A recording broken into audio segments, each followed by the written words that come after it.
Boa noite, irmãos. Para quem me conhece, Cláudia.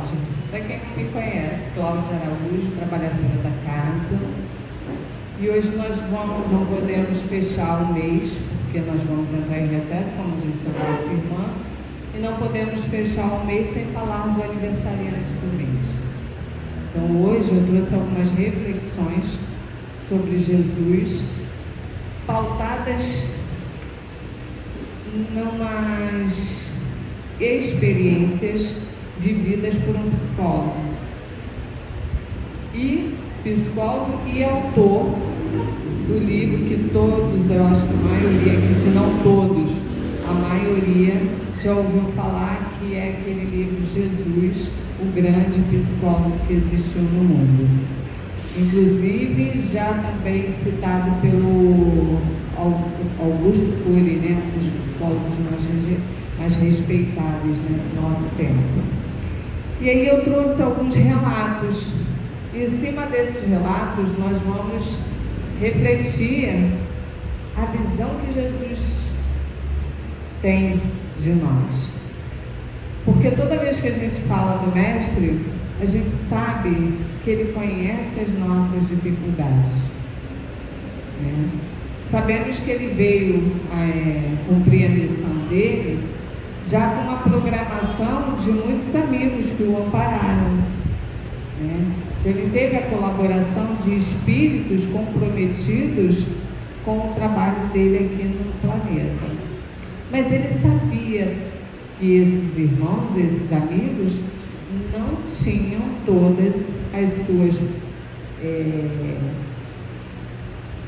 virtudes já formadas, ou seja, totalmente virtuosos. Tinham ainda algumas mazelas para corrigir, né? Algumas reformas para serem feitas ainda. Então ele foi um grande psicólogo no sentido de entender, ajudar e deixar o próprio irmão caminhar diante de todas as observações e experiências que esses irmãos viveram com ele. Então é baseado nessa visão psicológica que Jesus teve de nós, eu vou falar um pouquinho hoje. Primeira reflexão diz assim: como conhecemos a verdade? E aí João, capítulo 14, versículo 6 fala assim: eu sou o caminho, a verdade e a vida. Não foi isso que Jesus disse? E João relata isso para nós. E aí o nosso psicólogo, mediante essa, eu não vou ler todo o relato, tá? Eu vou ler uma parte, mas ele vai relatar um paciente que ele teve. E aí ele diz assim: Dom trouxe uma lista quando veio para a primeira sessão de terapia. Ele não gostava de perder tempo e, como o tratamento é caro, queria me apresentar logo os problemas que estava enfrentando e ouvir o meu conselho sobre o que deveria fazer para resolvê-los. Mas esse psicólogo, ele não dava conselhos.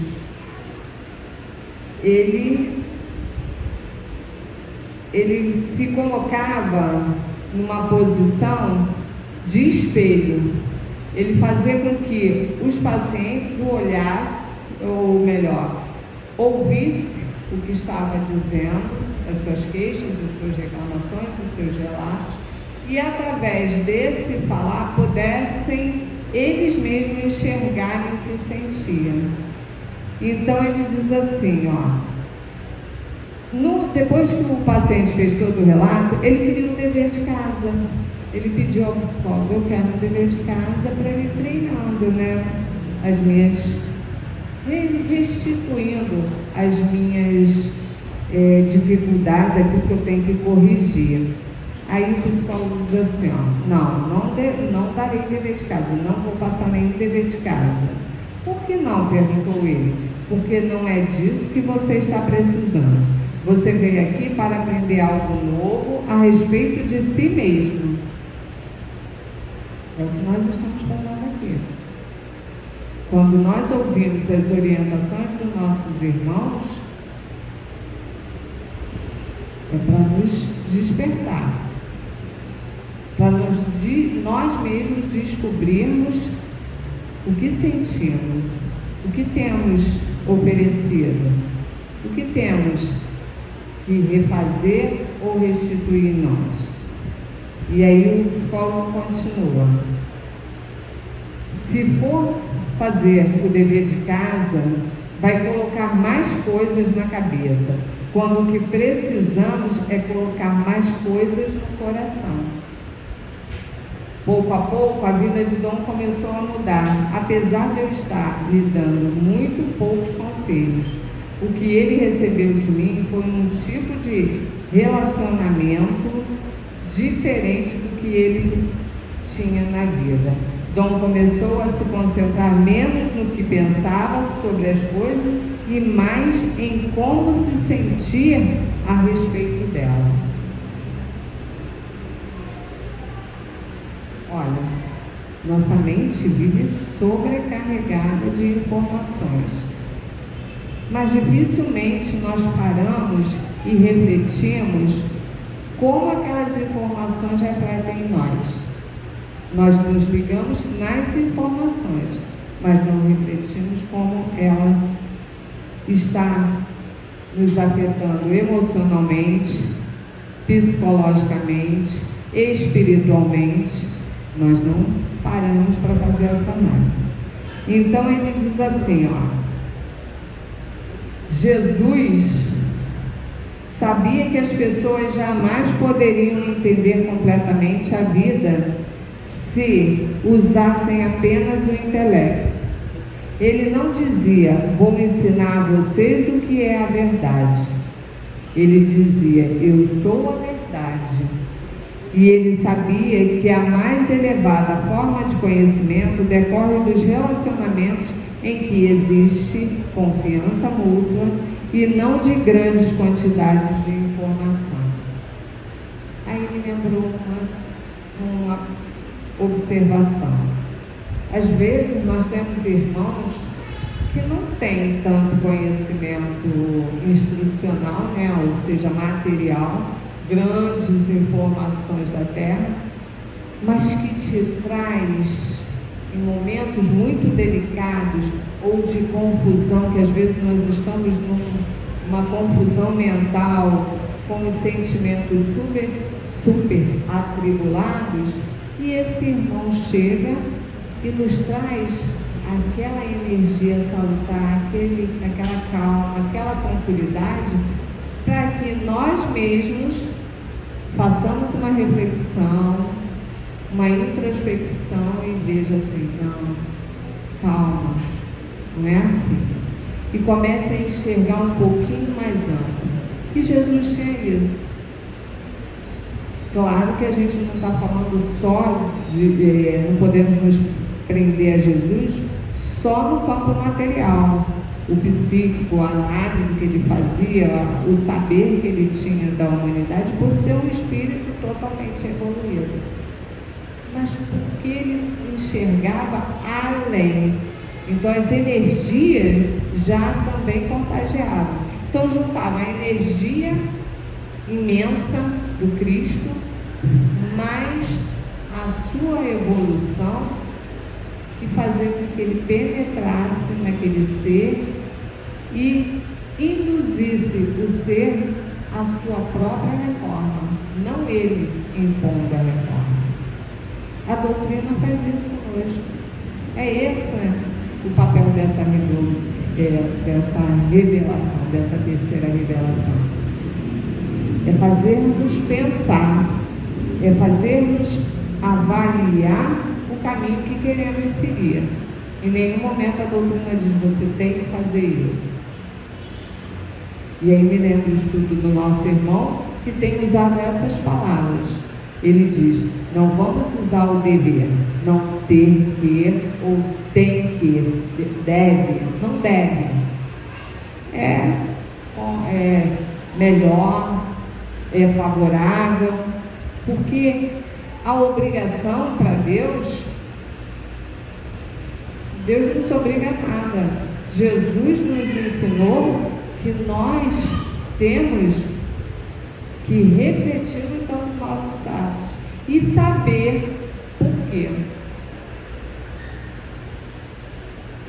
Porque se nós sabemos, nós não caímos, não é? Ele disse que nós só cometemos erros porque nós somos ignorantes, não conhecemos. Porque se conhecêssemos, se soubéssemos, não faríamos.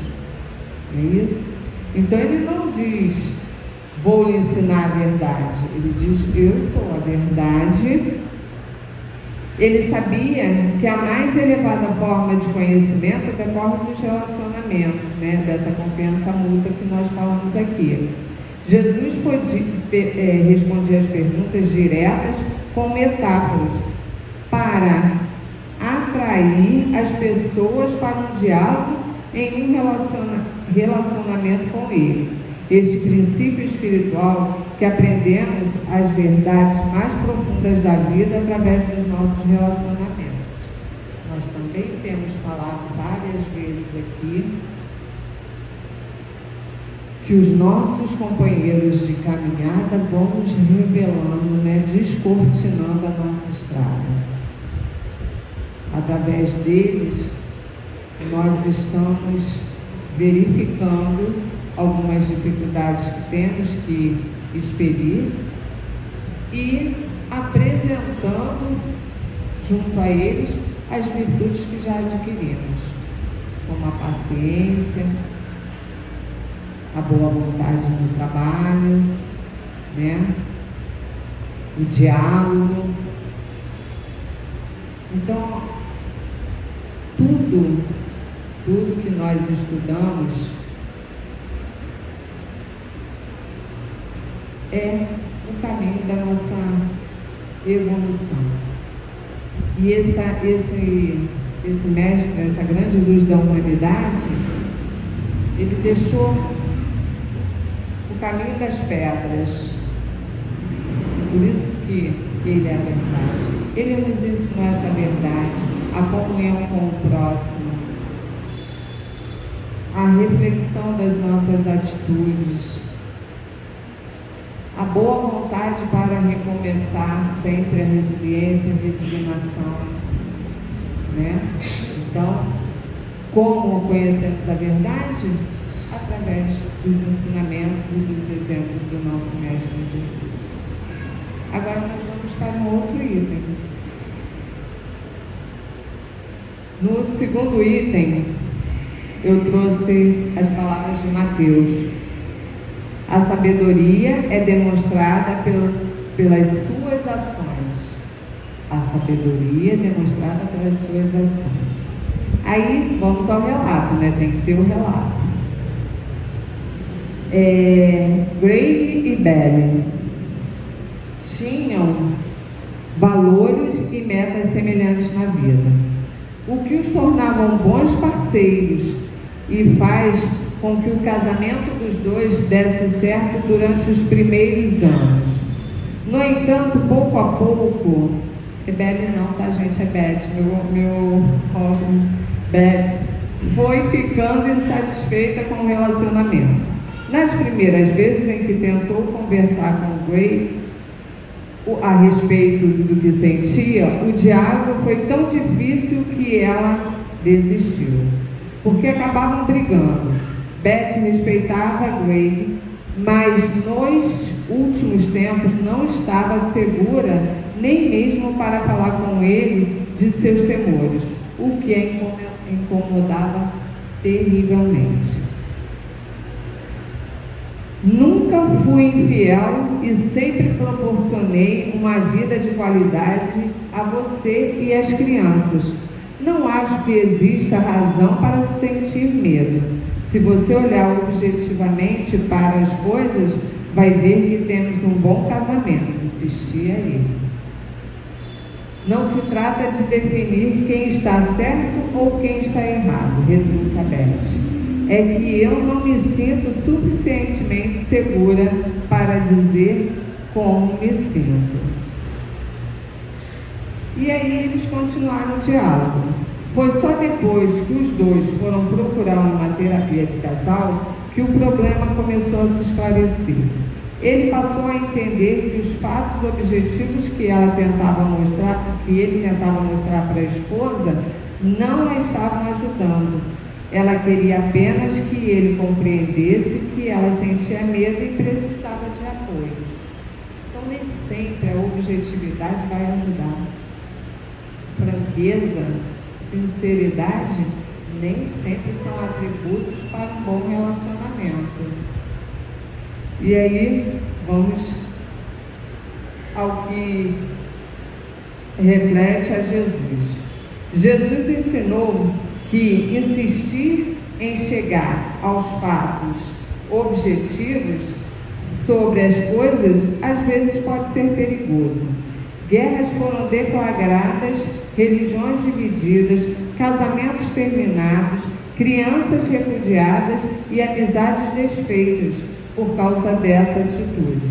Às vezes, vencer numa discussão pode nos custar um relacionamento. Como diz o antigo ditado, temos duas escolhas no casamento. Podemos ter razão ou podemos ser felizes. E aí ele termina: busquem mais a sabedoria do que o conhecimento. Porque você pode ter muito conhecimento, mas não ter a sabedoria de lidar com as situações e com o conhecimento. Muita franqueza, muita objetividade, na maioria dos casos, gera uma agressão verbal, uma agressão moral, porque você acha, por conhecer tanto, por ter tanta instrução, por saber alguns mecanismos materiais, acha que está sempre com a razão. E aí a gente tem que lembrar o que a doutrina já nos ensinou. Nem sempre o que pensamos é nosso. Nem sempre temos a razão. Muitas das vezes não temos a razão. Essa que é a verdade. Achamos, pelo nosso egoísmo, pelas nossas más tendências, que ainda estamos trabalhando, porque estamos aqui na Terra nesse projeto de reforma íntima. Então, muitas das más tendências que nós temos e que ainda não as abolimos, que é o orgulho, a vaidade, nos cega para determinadas influências. Então, nem tudo que eu penso a respeito de alguém ou de algo é verdadeiro. Eu não tenho a razão de tudo. Então eu tenho que ter sabedoria para ouvir, sabedoria para observar nas entrelinhas. Eu gosto muito disso. Eu guardei isso, que a do Carmo sempre falou aqui na frente. Eu guardo muita informação assim que as pessoas falam, e a do Carmo falou: nós temos que ler os sinais. Ela tem essa fala, de vez em quando ela fala isso. E é verdade. Às vezes as situações estão confusas e se nós entrarmos naquele campo vibratório, fica mais confuso e você não enxerga nada. E quando dá uma pausa e começa a olhar alguns sinais que estão aparecendo que você parou e observou, você de repente evita uma queda, evita um conflito maior, evita uma exposição, evita naquele momento ganhar um inimigo. Talvez tivéssemos razão naquele momento, talvez dentro do nosso conhecimento, dentro do que já aprendemos, fosse o correto impor. Talvez, mas calar e observar e não revidar e não se envolver em determinadas situações é uma questão de sabedoria. É evitar problemas futuros. É evitar reparos que teremos que fazer no futuro, que foi inclusive o tema do nosso estudo essa semana. Né? Temos que olhar sempre adiante. Não condene o que não entende.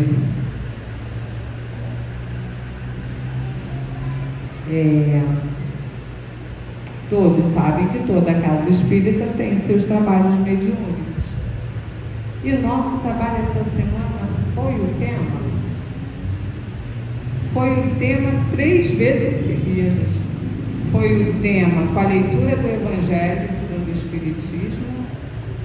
Foi a citação de um irmão e a citação de outro irmão. E aí, nós temos que ter cuidado, porque em Lucas diz assim: não condeneis e não sereis condenados. Capítulo 6, versículo 37.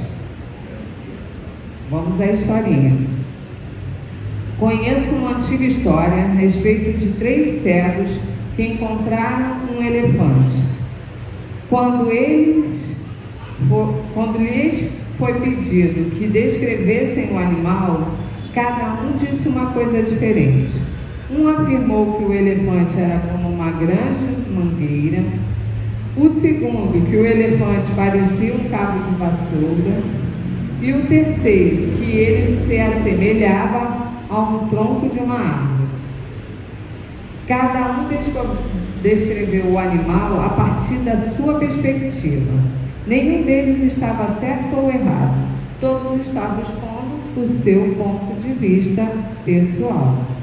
Somos humildes quando percebemos que somos como os cegos, limitados na nossa capacidade de perceber as coisas que estão bem diante de nós.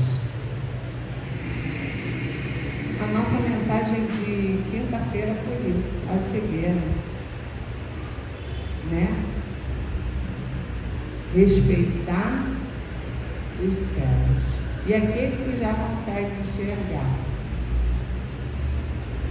Do livro Fonte Viva. Luke e Anne procuraram uma terapia de casal, mais uma vez casal tem alma, porque haviam chegado a um impasse no seu relacionamento. Anne era uma pessoa muito espontânea que expressava seus sentimentos mais profundos com felicidade. Luke era um homem de negócios bem-sucedidos e muito racional que se preocupava com a família, sendo marido e pai dedicado. O maior problema que enfrentamos na terapia foi a dificuldade que Luke tinha com Anne, por considerá-la excessivamente emocional. Que todas as vezes que discutiam, ela chorava ou se magoava. E Luke ficava furioso, queixando-se de que ela se recusava a ser racional com relação às coisas. Quando procuraram a terapia, o relacionamento os havia colocado em 2 extremos. Luke era o frio e racional, e Anne a excessiva e a excessivamente emocional. Luke tinha sido criado para fazer sempre a coisa correta, independente do que a situação lhe apresentava.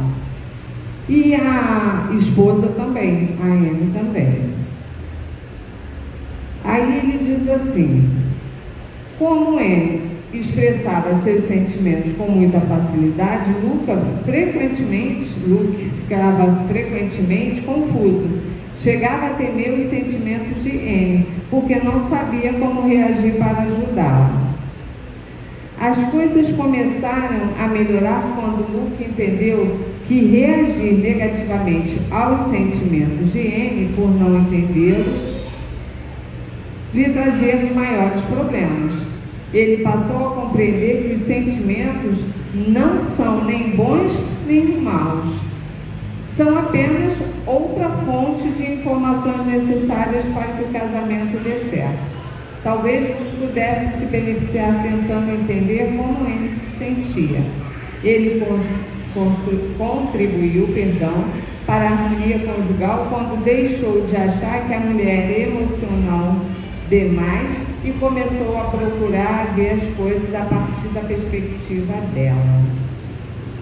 Olha, a atitude dele ajudou ele a parar de se condenar por ter reações emocionais muito intensas diante das coisas. Vou dar uma pausa aqui porque esse é grande, esse ainda vai chegar na visão de Jesus. Mas nós temos que ter cuidado nisso, porque ele falou aqui, ó, não condenes o que você não entende. Cada um tem uma forma de reagir, né? Muitas das vezes a gente fica estressado com o irmão porque ele não reage como nós achamos que ele deveria agir. E aí está formado a confusão. Mas Jesus nunca discutiu. Em todas as passagens você não vê, mesmo ele expondo de forma correta, firme, assertiva, as leis do Pai. Mas ele não discutia. E a doutrina nos fala isso. Seja o seu sim, sim, e o seu não, não. Mas você não precisa ser agressivo para falar o correto. Você pode ser brando e falar assertivamente. Então esse é mais uma pedrinha na estrada de luz que Jesus nos deixou. E aí a gente tem que moderar os nossos impulsos. E eu falo por mim, tá, pessoal? Não estou falando só para vocês, não. É uma situação que nós, ainda como espíritos imperfeitos, temos que domar em nós, que é o nosso temperamento, as nossas emoções, né? Não devemos ser frágeis demais se estamos corretos, mas também não devemos ser ásperos, insensíveis, quando estamos passando um bom exemplo, um bom conhecimento. Então tudo tem que ter um equilíbrio. Jesus nos mostra esse equilíbrio.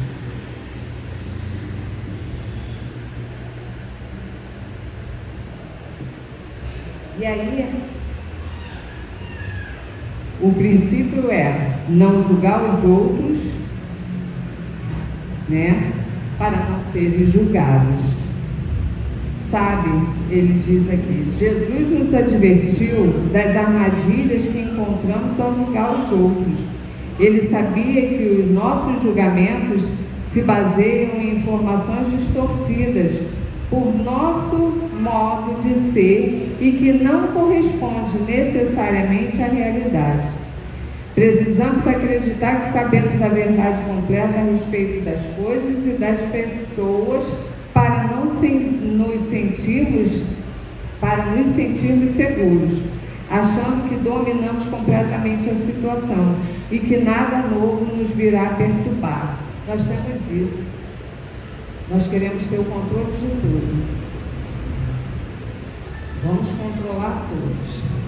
Quero saber como o fulano pensa, como o fulano age, se eu sei como é, e se eu sei os pontos fracos de fulano, eu já sei aonde eu posso impor o meu eu. Mas também se eu sei os pontos fortes, eu já vou ficar, pisando em ovos. Nós somos extremamente manipuladores, de acordo com o nosso ponto de vista. Mas o nosso ponto de vista está correto? Nem sempre. Porque não temos ainda conhecimento total, estamos nessa jornada de progresso, então o que eu sei? O que eu sei é relativo. Eu não tenho conhecimento de tudo para expor ideias, conceitos a respeito de ninguém. E ele está falando isso aqui, Jesus nos fala isso aqui. Esse temor do desconhecido é a base da intolerância. Ele nos leva a julgar e rotular pessoas e coisas. Fazemos isso também. Hoje, no entanto, já melhorei. Estudando, eu tinha que melhorar alguma coisa. Mas era olhar o jeitinho da pessoa, vi a primeira vez. falou algo que eu não achasse agradável, que não estivesse de acordo com o meu pensamento, eu já fazia uma ideia. Ou então, falou muito mansinho, muito cheio de desejo, achava que era ótimo. Hoje, isso para mim já não existe mais, porque a doutrina nos mostra. Nós não sabemos. Nosso irmão de caminhada, devido ao véu do esquecimento, abre inúmeras facetas, né? Inúmeras personalidades que nós desconhecemos, assim como nós para eles, e nós temos que ter isso em mente, né? Mas o que faz isso é o que Jesus nos diz, o temor do desconhecido. Nós somos intolerantes para parar, ouvir e observar. Nós queremos ter o controle de tudo. Então nós já fazemos o nosso julgamento mediante as nossas experiências, a nosso grau evolutivo. Isso também foi dito no estudo de quinta-feira. Cada um ocupa um espaço de acordo com a sua personalidade. Então, para evoluirmos, nós temos que sair dessa sintonia, desse degrau. Nós temos que avançar, né? E como? Observando, ouvindo mais uma vez, perdoando, que foi a mensagem de hoje, perdoar infinitamente, para enxergarmos naquela atitude do próximo uma informação que vai nos nutrir para mudarmos. A gente não consegue ainda fazer isso. Eu, por exemplo, ainda não estou fazendo isso muito bem, de entender aquela atitude e trazer. Melhorei muito, gente. A doutrina é a nossa salvação. É a terceira revelação realmente. Porque ela olha como ela nos abre o campo de visão. E aí, peraí, que eu agora botei uma folha em cima da outra. Por que tentamos ser objetivos? Mais uma vez vai falar da sabedoria. A sabedoria é demonstrada pelas suas ações. É isso?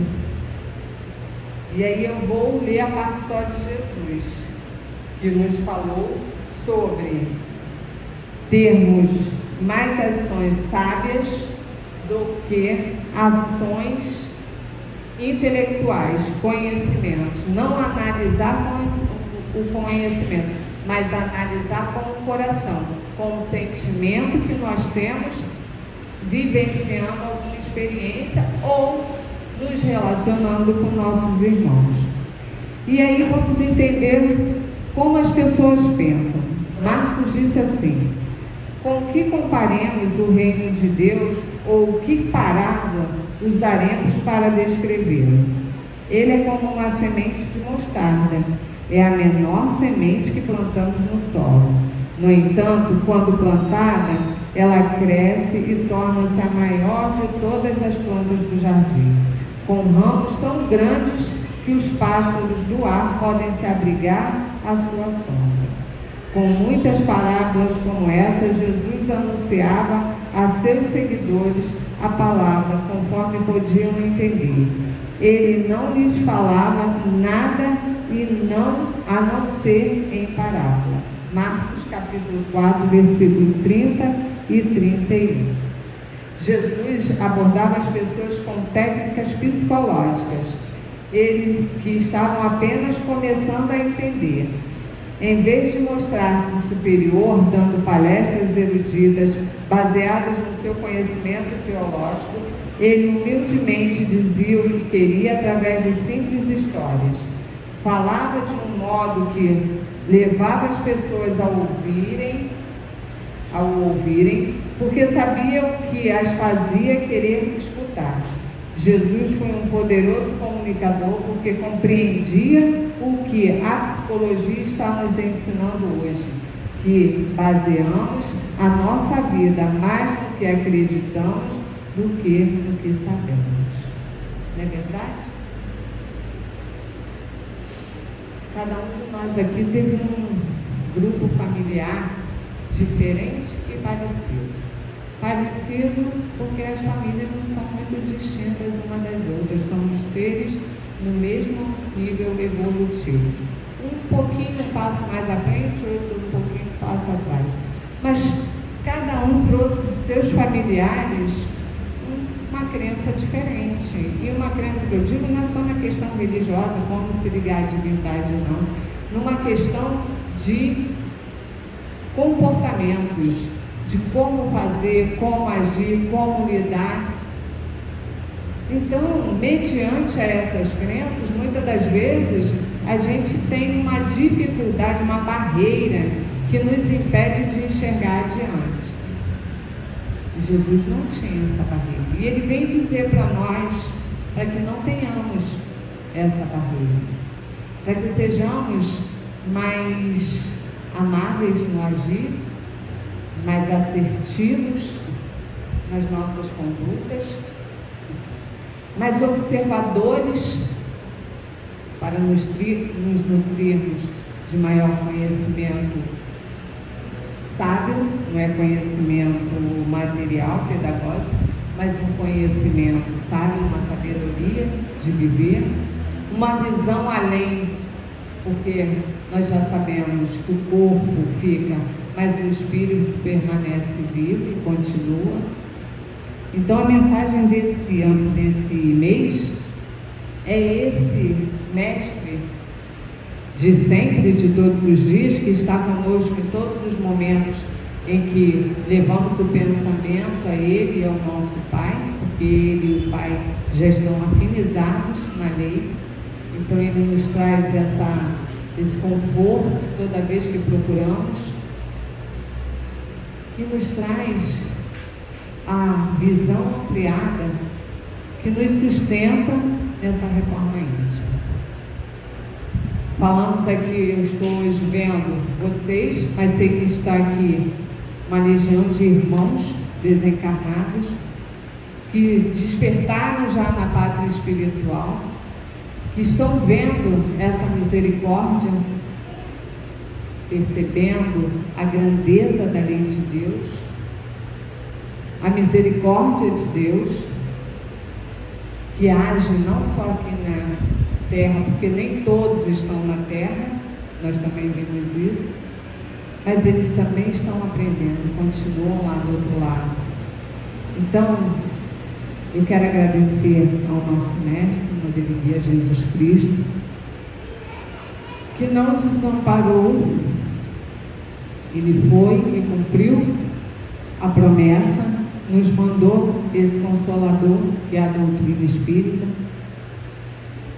com uma linguagem um pouquinho mais adulta, abrindo os nossos horizontes, fortalecendo a nossa fé e o nosso amor a Deus, para que possamos ampliar esse amor a todos que caminham ao nosso lado.